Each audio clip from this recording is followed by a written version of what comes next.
अवधूत चिंतन श्री गुरुदेव दत्त. नमस्कार मंडळी, श्री स्वामी समर्थ. तर आजच्या व्हिडिओमध्ये आपण गुरुचरित्र पारायण कसे करावे त्याचे काही नियम व अटी बघणार आहोत. तर 30 एप्रिल ते 6 मे हा जो काळ आहे हा आपण सप्ताह म्हणून साजरा करत असतो, कारण 6 मे 2024ला स्वामींची पुण्यतिथी आहे. तर स्वामी पुण्यतिथीनिमित्त आपण सप्ताह करत असतो, गुरुचरित्र पारायणचं पठण करत असतो. आता व्हिडिओ खूप मोठा होईल कारण का माहिती पण तेवढीच महत्त्वाची आहे. कारण नवीन काही स्वामी भक्त असतील जे आपल्या चॅनलवर जोडले असतील तर त्यांना ही सगळी माहिती भेटणं खूप जास्त गरजेचं आहे. आता सगळ्यात आधी गुरुचरित्र हा 5वा वेद मानला जातो. गुरुचरित्र ज्या घरात पठण केलं जातं आणि जर संकल्पयुक्त 7 गुरुचरित्र पठण केलं तर आयुष्यात असलेले कुठलीही अडचण तुमच्या आयुष्यात राहणार नाही आणि कुठलीही अशक्य अशा गोष्टी पण शक्य होतील. आता गुरुचरित्र पारायण हे आयुष्यात एकदा तरी करावं. पण आपले स्वामी भक्त जे सगळेच आहेत वर्षातून आपलं 3-4 वेळा गुरुचरित्र पारायण होऊन जातं, कारण आपण एवढे भाग्यवान आहोत की महाराज आपल्याकडून करून घेतात. आता सगळ्यात महत्त्वाचं म्हणजे या सप्ताहाच्या काळात म्हणजे 30 एप्रिल ते 6 मे आपण स्वामी पुण्यतिथी निमित्ताने गुरुचरित्र पारायण करायचं आहे. हा आहे गुरुचरित्र ग्रंथ. कोणाकडे दुसरा असेल तर ॲक्च्युली फक्त कवर वेगळं असतं, आतमध्ये सेमच असतं. आता पारायण कोण कोण करू शकतं? गुरुचरित्र पारायण कुणीही करू शकतं. महिलांनी पण दिंडोरी प्रणित गुरुचरित्र ग्रंथ आणावा. जे मूळ गुरुचरित्र ग्रंथ आहे ते महिला पठण करू शकत नाही, कारण असे म्हणतात की ते मूळ गुरुचरित्र जे ग्रंथ आहे त्याच्यात काही उच्चार आहेत ते जर आपण पठण केले तर गर्भपात वगैरे होऊ शकतं असे बोलतात. तर त्याच्यामुळे आपण मूळ गुरुचरित्र नाही पठण करायचं. म्हणून गुरुमाऊली, परमपूज्य गुरुमाऊली यांनी आपल्या महिलांसाठी गुरुचरित्र ग्रंथ दिंडोरी प्रणित काढला आहे. आणि सप्ताहाच्या काळात महिलाच जास्तीत जास्त गुरुचरित्र पारायणाला बसतात बाकीच्यांपेक्षा. तर हा ग्रंथ आपल्याला कुठे मिळेल? सप्ताह आहे तर ग्रंथ पठण करावंच लागेल. आता शेजाऱ्यांकडे जर ग्रंथ असेल त्यांच्याकडून आणायचा का? आता तुम्ही एकदा जरी ग्रंथ पठण केलं तर मीच तुम्हाला सांगते, तुम्ही परत ग्रंथ वाचाल हे मी तुम्हाला गॅरंटी देते. तर मग तुम्ही ग्रंथ हा जवळच्या केंद्रातून किंवा मठातून असेल तर नक्की विकतच घ्या. आणि कारण का गुरुचरित्र आपल्याकडे असलेलं बरं आणि आपलंच वाचलेलं बरं. कारण आपण परत वाचतो आणि मग एकदा करून बघा, तुम्हाला नक्की अनुभव येईल, म्हणून मी सांगते आहे. आता काही नियम आहे मी सांगते, तेवढे फक्त नियम पाळा. असं गुरुचरित्र काही लोकांना असं गुरुचरित्र म्हटलं की त्यांना एकदम धास्ती बसून जाते, अरे बापरे एवढे मोठे नियम, त्याचे किती नियम असतात, आपण करू शकतो का? तर असं काही नाही आहे, खूप काही नियम नाही आहे. फक्त तुम्हाला आयुष्यातले 7 दिवस काही गोष्टींचा त्याग करायचा आहे आणि त्यांनी इतका आणि किती काय फरक पडतो हे तुम्हालाच कळेल नंतर, तुम्ही बघा. आता 30 तारीखला आता भरपूर मंदिरात, मठात 30 तारखेला सामूहिक पारायण केलं जातं. आता सामूहिक पारायण जिथे केलं जातं तिथे जर तुम्ही सामूहिक पारायण केलं तर खूपच छान. कारण आपण समजा घरी पारायण केलं तर आपल्याला एकाच ग्रंथाचं आपल्याला एकाच गुरुचरित्र पारायणाचं फळ भेटतं. पण समजा सामूहिक पारायण केलं तर आपण तिथे जेवढे लोक आहे, समजा 50, 100, 150, तर तेवढ्या लोकांचं गुरुचरित्राचं फळ आपल्याला भेटतं. त्याच्यामुळे सामूहिक पारायण केलेलं सेवेचं अनन्य महत्त्व आहे आणि अनुभव पण तेवढेच आहे. पण ज्यांच्याच घराजवळ समजा केंद्र नसेल किंवा लहान मुलं असतील किंवा गावात वगैरे खेड्यात ग्रंथ किंवा गावात मंदिर नाही आहे, मठ वगैरे नाही आहे, तर मग तुम्ही घरीच पारायण करू शकता. आणि जर मी म्हणते जर घरात काही वास्तुदोष असेल, काही बाधा असेल तर घरातच तुम्ही पारायण करा.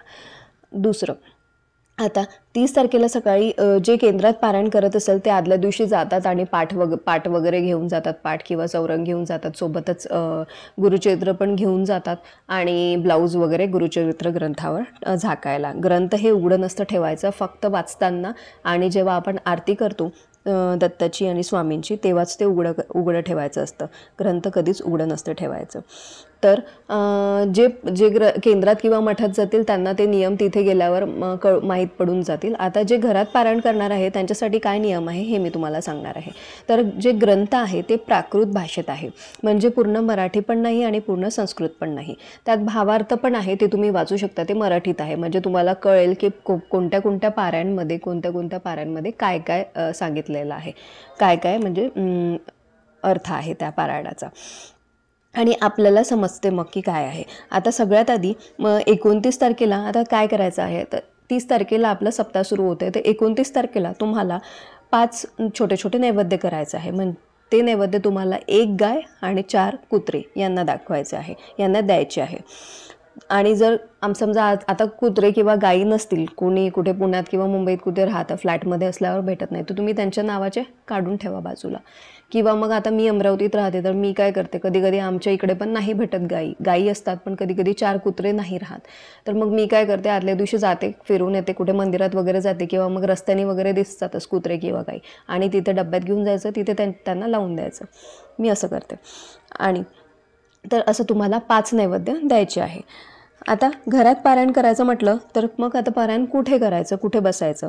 जर तुम्ही घरात पारायण करत असाल तर तुम्हाला तुमच्या देवघराच्या समोर बसून पारायण करायचं आहे.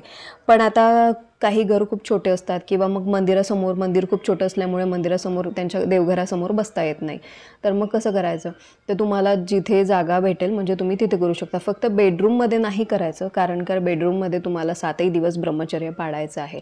पण आता काही ऑप्शनच नाही आहे, खूपच छोटं घर आहे आणि मग जागा नाही आहे, तर तुम्ही बेडरूममध्ये जागा करून पारायण ग्रंथाची पूजा मांडू शकता. फक्त दक्षिण दिशा सोडून कोणत्याही दिशेला तोंड करून तुम्ही पारायण वाचू शकता.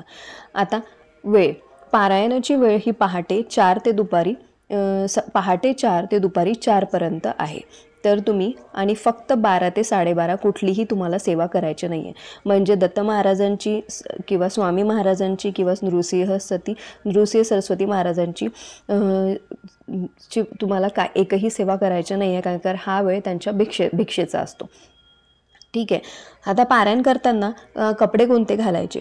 पारायण करताना तुम्हाला काळे ड्रेस किंवा काळी साडी, काळं काहीही घालायचं नाही आहे. आणि पुरुषांनी पण चामड्याचं काही बेल्ट वगैरे काहीच घालायचं नाही आहे. जर महिलांनी काळा रंग सोडून कोणतीही साडी घाला. समजा साडी घालणं शक्य नसेल तर तुम्ही काळा रंग सोडून कोणताही ड्रेस घालू शकता. आणि पुरुषांनी शक्य असेल तर सोवळं घालून पारायणाला बसा.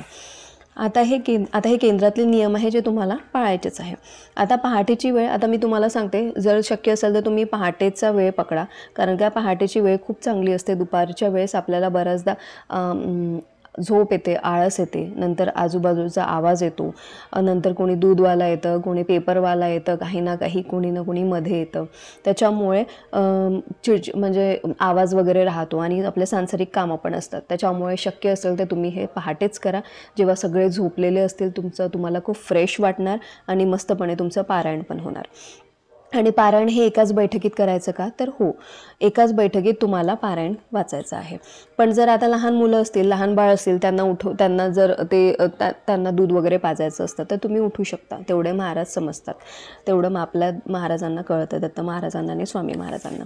तर आणि जर कोणाला वॉशरूमचा त्रास असेल, जर परत वॉशरूमला जावं लागत असेल, तर मग तुम्ही काय करायचं आहे, तुम्ही वॉशरूमला जाऊन आल्यावर चांगले हातपाय धुवायचे आहे, अंगावर गोमित्र घ्यायचं आहे आणि नंतर मग परत सेवेला लागायचं आहे.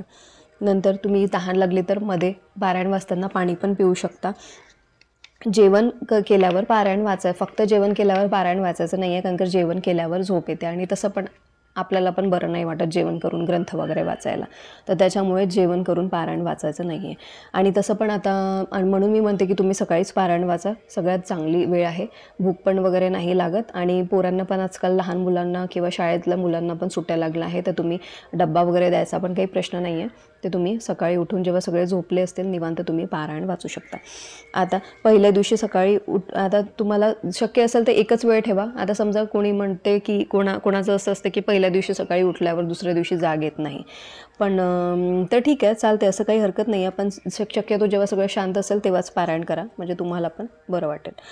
आता गुरुचरित्र पारायण हे नियमांनी केलं जातं. हे नियम जर पाळायचे असेल, आता मी तुम्हाला हे जे नियम सांगत आहे, हे जर तुम्हाला नियम पाळायचे असेल तरच गुरुचरित्राचं पारायण करा, नाही तर करू नका.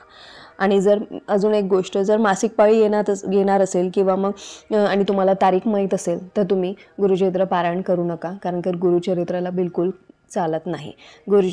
आणि नंतर अजून एक, जर सुतक विटाळ किंवा डिलिव्हरी होणार असेल कोणाची, डिलिव्हरी होणार असेल तुमच्या घरात कोणाची, काकूकडे किंवा कोणाकडे, कारण का 3 पिढ्यांपर्यंत पाळायचं असतं.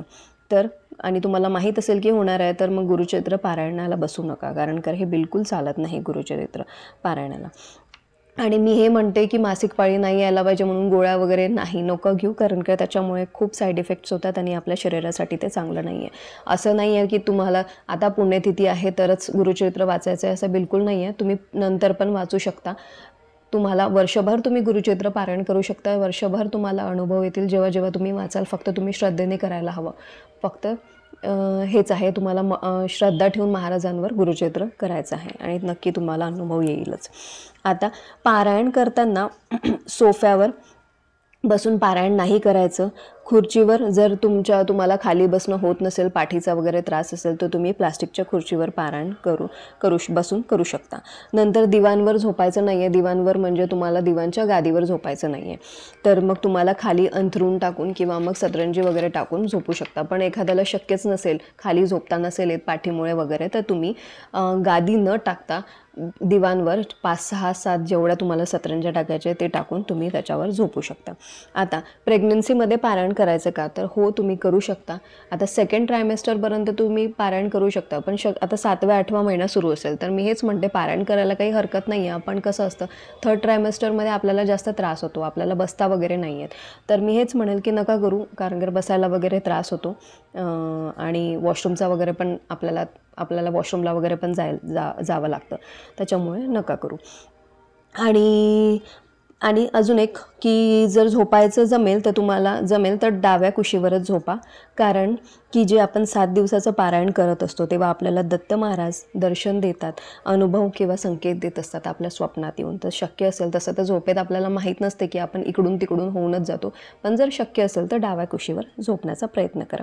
आता मी खाण्याचे नियम सांगणार आहे. खाण्यात काय खायचं, सगळ्यात महत्त्वाचा नियम म्हणजे मांसाहार चालत नाही. तुम्हाला 7 दिवस मांसाहार करायचा नाही आहे आणि घरात पण कोणाला खाऊ पण नाही द्यायचं आहे आणि कोणाला करून पण नाही द्यायचं आहे.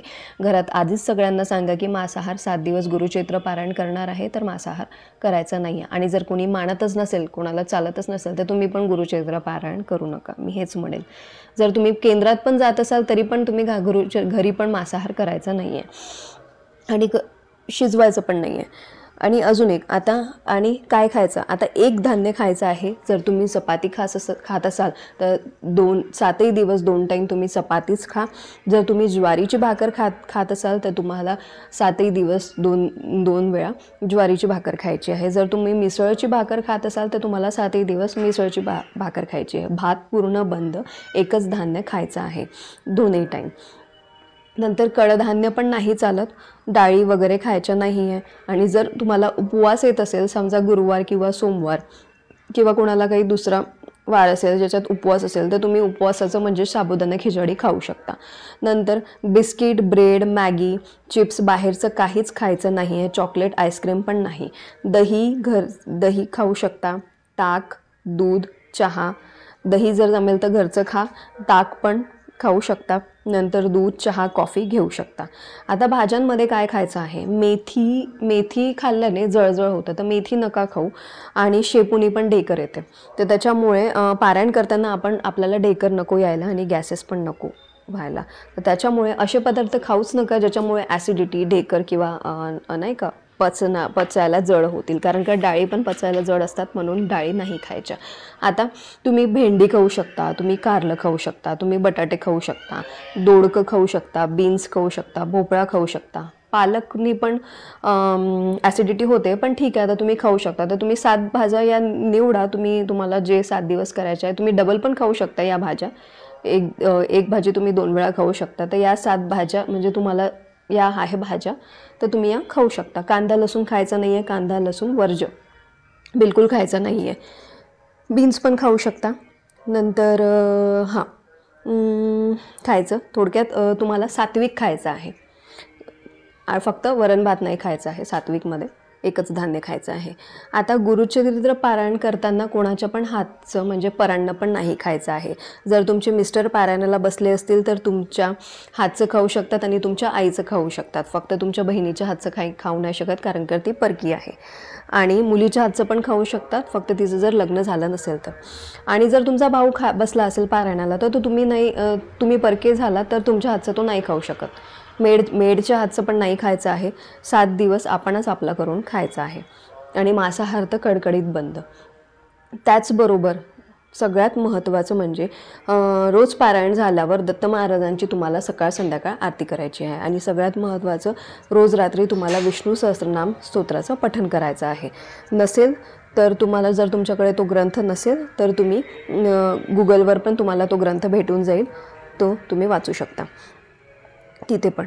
आणि कारण आता गुरुचरित्र जर हे सॉरी विष्णू सहस्त्रनामचं पठण का करावं, तर आपण मानव आहोत. आपण कितीही प्रयत्न केले आपल्याला चिड येते, आपल्याला संताप येतो, आपण कितीही प्रयत्न केले की आपल्याला या 7 दिवस खूप शांत राहायचं आहे, कुणावर चिडायचं नाही आहे, देवाचं नाव घ्यायचं आहे. पण पारायण करताना खूप त्रास होतो, चिडचिड होते, भरपूर त्रास होतो, राग येतो, संताप येतो.